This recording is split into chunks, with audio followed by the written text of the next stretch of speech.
اگر کامیابی سونے، طاقت اور اونچے محلوں میں ہوتی تو تاریخ میں سب سے کامیاب لوگ فرعون، نمرود اور قارون ہوتے، لیکن تاریخ نے انہیں مثال نہیں بنایا۔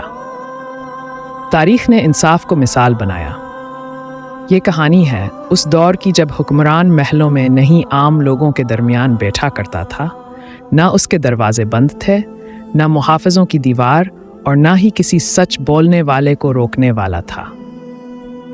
ایک دن ایک عام سا آدمی کانپتے قدموں کے ساتھ حکمران کے سامنے آ کھڑا ہوا اور بولا، مجھ پر ظلم ہوا ہے، اور ظلم کرنے والا آپ کا اپنا قریبی آدمی ہے۔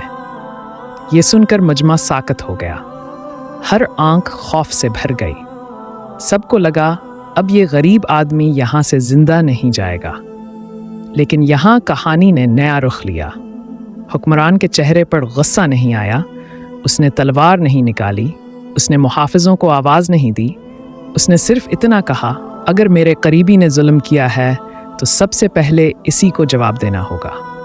وہ قریبی آدمی بلایا گیا، بات سنی گئی، گواہ سامنے آئے، اور پھر وہ لمحہ آیا جو تاریخ میں لکھا گیا۔ طاقت رکھنے والا جھک گیا اور کمزور کو انصاف ملا۔ اس دن شہر میں چراغ جلائے گئے، لوگوں نے